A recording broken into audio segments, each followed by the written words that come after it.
আসসালামু আলাইকুম ভিউয়ার্স। আজকে আমি দেখাবো কিভাবে সহজ উপায়ে এবং কম সময়ে রেস্টুরেন্টের স্বাদে খাসির পায়া রান্না করা যায়। এখানে আমি 4টি খাসির পা নিয়ে নিয়েছি ছোট ছোট টুকরা করে। পায়ার গায়ে লেগে থাকা কালো স্কিনটা এবং ময়লাটা আমি বটির সাহায্যে কেটে নেব। তারপর একটা পাত্রে নিয়ে এই যে হাঁড়ি পাতিল মাজার জালিটা দেখছেন সেটার সাহায্যে ঘষে ঘষে পায়ার গায়ে লেগে থাকা লোমগুলো তুলে ফেলবো।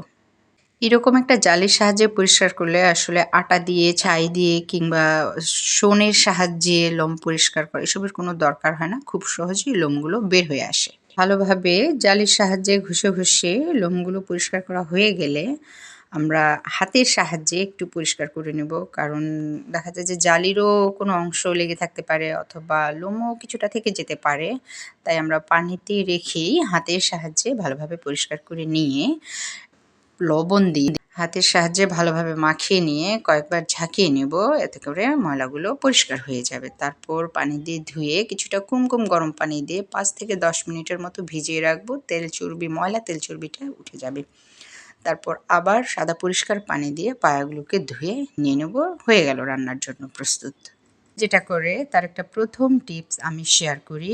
পায়ার সাথে কিছুটা খাসির মাংস নিয়ে নেয় তারা। যদি আপনার ঘরে না থেকে আপনি ইগনোর করতে পারেন, তবে দিলে টেস্ট কিছুটা ভালো আসে। তারপর আমার যেহেতু সময় কম এবং আমি গ্যাসও সেভ করতে চাই, তাই আমি প্রেশার কুকারে নিয়ে নেব। এতে করে 15 মিনিটের মধ্যেই পায়াগুলো 15 থেকে 20 মিনিটের মধ্যে অ্যাকচুয়ালি সিদ্ধ হয়ে যাবে। আপনারা চাইলে পাতিলে নিয়েও করতে পারেন, এতে 1.5 থেকে 2 ঘন্টা লাগবে। তারপর 1 চামচ আদা, 1 চামচ রসুন নিয়ে নিব, 1 কাপ পেঁয়াজ, হলুদ, তেজপাতা, দারুচিনি, এলাচ, কালো এলাচ, লং, লবণ, গুঁড়ামরিচ আর একটু গরম মশলা নিয়ে সব একসাথে মাখিয়ে কিছুটা সরিষার তেল দিয়ে আমি পায়াগুলোকে হাতের সাহায্যে খুব ভালোভাবে মাখিয়ে নেব। যত ভালোভাবে মাখাতে পারবেন ততই টেস্টটা ভালো আসবে। তারপর আমি কিছুটা পানি নিয়ে নেব। পানির কনসিস্টেন্সিটা আপনারা দেখতে পাচ্ছেন। খুব বেশি পানি নিতে হবে না, যেহেতু আমি প্রেশার কুকারে দিচ্ছি মাখা মাখা ভাবে করে দিলেই হবে। তারপর প্রেশার কুকারটা চুলার উপরে দিয়ে আমি 15টার মতো সিটি দিব।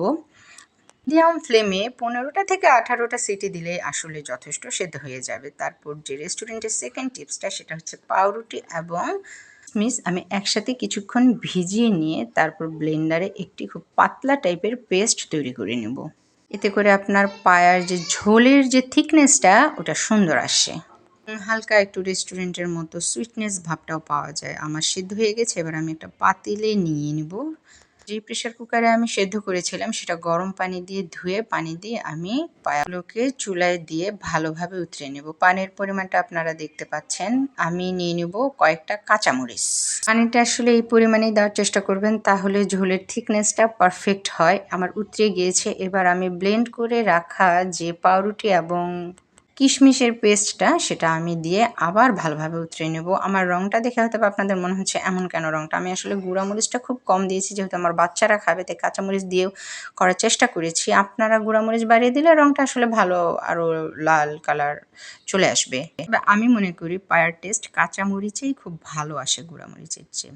আমার হয়ে গেছে, এবার আমি বাগার দিয়ে দেবো। নিয়ে নেব সয়াবিন তেল, আপনারা চাইলে সরিষার তেল অথবা ঘি দিয়েও বাগারটা দিতে পারেন। কয়েকটা শুকনো মরিচ আমি প্রথমে তেলে ভেজে নিব, তারপরে আমি পেঁয়াজ এবং রসুন কুচি করে দিয়ে দেব।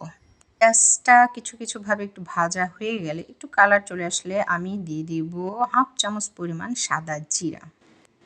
তারপর আমি 3 আঙ্গুল দিয়ে 1 চিমটি পরিমাণ শাহি জিরা দিয়ে দেবো, এতে করে ঘ্রাণটা অনেক সুন্দর হয়। আমার ভাজা হয়ে গেছে, এবার আমি রান্না করে রাখা পায়াগুলোতে এই বাগারটা ঢেলে দেব। একটা ভালোভাবে পায়ের উপরে ছড়িয়ে দিয়ে আমি 10 মিনিটের মতো ঢেকে রাখবো, তাহলে ঘ্রাণটা পুরো পায়াতে ছড়িয়ে সুন্দর একটা ঘ্রাণ আসে। পায়ার রান্না কমপ্লিট হয়ে গেছে। আপনারা অবশ্যই বাসায় ট্রাই করে দেখবেন এবং ভালো লাগলে আমাকে একটা লাইক দিবেন এবং ফলো এবং সাবস্ক্রাইব করে আমার ফেসবুক পেজ এবং ইউটিউব চ্যানেলের পাশে থাকবেন। ধন্যবাদ সবাইকে, ভালো থাকবেন। আল্লাহ।